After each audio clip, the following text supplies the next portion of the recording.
जादुई नगरी के जादुई कहानी। जादुई गुल्लक। गणेश कॉलोनी में वीनू अपने मम्मी पापा के साथ रहता था। उसके पापा मोहित एक फैक्ट्री में नौकरी करते थे, जिससे उनका घर का खर्चा मुश्किल से चलता था। सुनिए जी, नौकरी के पैसों से घर चलना मुश्किल हो रहा है। वीनू के स्कूल की फीस भरना भी मुश्किल से हो पाता है। तो और मैं कर भी क्या सकता हूँ? हमारे एरिया में कोई किराना की दुकान नहीं है, वो यहाँ अच्छे से चल सकती है। सुमन की बात मानकर मोहित ने एक सेठ से कुछ पैसे उधार लिए और किराना की एक दुकान खोली। वैसे तो उसके दुकान में सामान कम था, लेकिन मोहल्ले में दूसरे दुकान न होने की वजह से वह सही चलने लगी। उसके सामने ही किशन का घर था, जिसकी बाजार में काफी बड़ी दुकान थी। जब उसने देखा कि मोहित ने मोहल्ले में दुकान खोली है, तो उसने भी एक और दुकान उसके ठीक सामने खोल डाली। उसने अपनी नई दुकान में हर तरह का सामान रखा और अपने बेटे चिंटू को उस दुकान पर बैठा दिया। ज्यादा सामान होने की वजह से ग्राहक किशन की दुकान से सामान लेने लगे।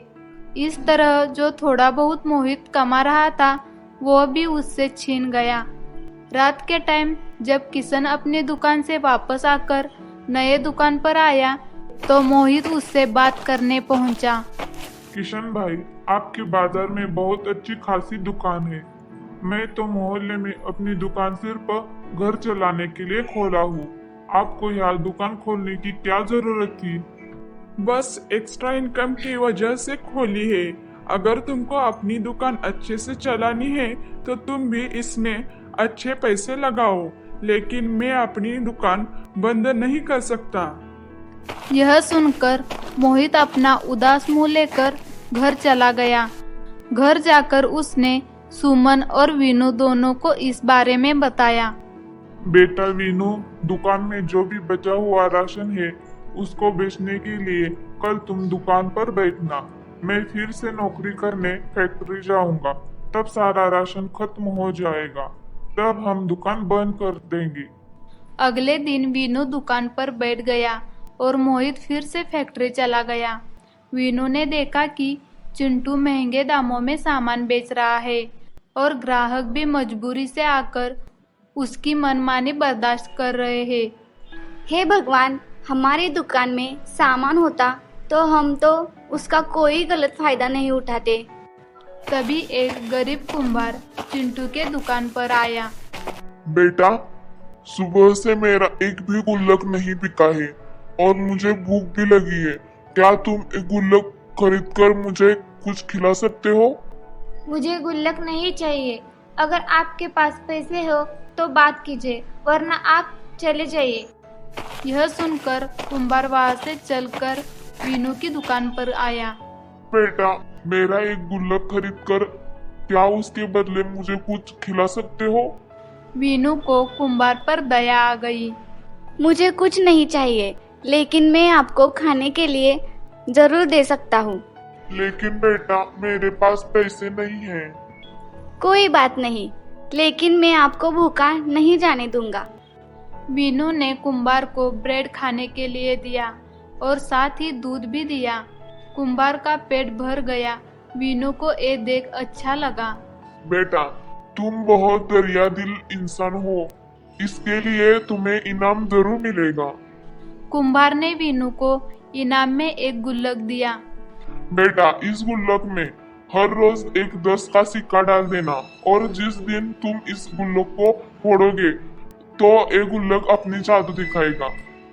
इतना कहकर कुम्हार वहां से गायब हो गया। ये देखकर वीनू हैरान हो गया और जल्दी से अपनी दुकान बंद करके घर पहुंचा। उसको कुम्हार की बात याद थी। पैसे कम होते हुए भी उसने 10 का सिक्का उस गुल्लक में डाला और सो गया। इसी तरह वीनू हर रोज गुल्लक में सिक्का डाल देता था और छठी रात उसने गुल्लक फोड़ डाला। अब यह देखकर वीनू की आंखें फटी रह गई कि आज तक जितने भी सिक्के उसने गुल्लक में डाले थे, सब के सब सोने के बन चुके थे। गुल्लक फिर अपने आप जुड़ भी गया और यह देखकर वीनू बहुत खुश हुआ। उसने सिक्के ले जाकर मोहित और सुमन को दिखाए तो वह दोनों भी खुश हो गए। अगले दिन मोहित ने सिक्कों को बेचकर दुकान में खूब सारा राशन भर लिया। मोहल्लों वालों को किशन का व्यवहार वैसे भी पसंद नहीं था, इसीलिए सभी मोहित से सामान खरीदने लगे और किशन की दुकान ठप हो गई। आज रात मैं इसके बारे में पता लगा कर ही रहूंगा कि इसके पास पैसे कहाँ से आ रहे हैं। रात के टाइम किशन मोहित की घर की तरफ मंडराने लगा और फिर चुपके से खिड़की से सब कुछ देखने लगा। पापा, आज पूरे 5 दिन हो गए। पैसों की जरूरत हो तो बताइए। अब तो वो सोने के बन चुके होंगे। हाँ बेटा, कल दुकान में थोड़ा सा राशन भी भरना है और कुछ गरीबों के लिए भंडारा भी करना है। गुल्लक से पैसे निकालो। ये सुनकर वीनू अपने कमरे में गया और गुल्लक लेकर वापस आया। वीनू ने जादुई गुल्लक फोड़ा तो उसमें से 5 सोने के सिक्के बाहर निकले, जिनको देखकर किशन चौंक गया। गुल्लक अपने आप जुड़ गया और किशन यह देखकर हैरान हो गया। ओह, तो इसका ये राज है। गुल्लक में जितने सिक्के डालूं तो वो सब सोने के हो जाते हैं, इसीलिए इसके पास इतना सारा पैसा आने लगा। यह कहकर किशन वहां से चला गया। रात में किशन वीनू के घर में चुपके से आ गया और वीनू का गुल्लक चुराकर खिड़की से बाहर चला गया। सुबह वीनू की आंख खुली तो अलमारी में गुल्लक को ना पाकर वह परेशान हो गया। उसने जाकर मोहित और सुमन को बताया तो वह भी परेशान हो गए, लेकिन मोहित ने दोनों की हिम्मत बढ़ाते हुए कहा, कोई बात नहीं, अब हमारी दुकान अच्छी चल रही है, तुम लोग उदास मत हो। हमारी दुकान के जरिए हमारा घर आगे भी आराम से चलता रहेगा। दूसरी तरफ किशन ने चिंटू और रेशमा के सामने जादुई गुल्लक में एक सिक्का डाला। आपको बचपन के दिन याद आ रहे क्या? ये क्या आप बच्चों जैसे गुल्लक में पैसे डाल रहे हो? तुम लोग इसका जादू कुछ दिन के बाद देख लेना, समझे? पैसे डालकर किशन हंसने लगा और उन दोनों को कुछ समझ में नहीं आया। इसी तरह किशन ने कई दिन तक गुल्लक में सिक्के डाले और एक रात चिंटू और रेशमा के सामने गुल्लक को रखकर बोला, यह देखो इस गुल्लक का जादू। यह कहकर किशन ने गुल्लक को फोड़ा तो उसमें से खूब सारे कीड़े निकल आए। तीनों डरकर खड़े हो गए। अरे अरे, यह क्या? अरे ये आप कहाँ से ले आए हो? बचाओ बचाओ। पापा, इतने सारे कीड़े।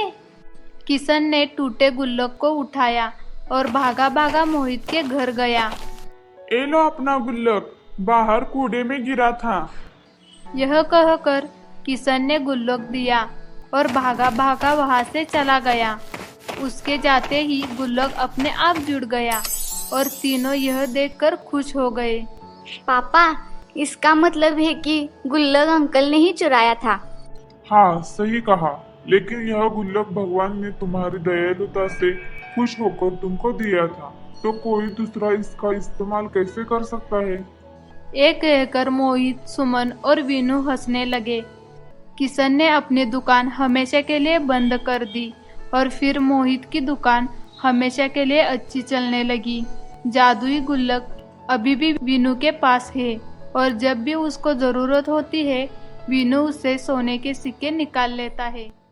तो बच्चों, कैसी लगी आपको यहाँ कहानी? ऐसी मजेदार जादुई कहानियों के लिए please like, share and subscribe.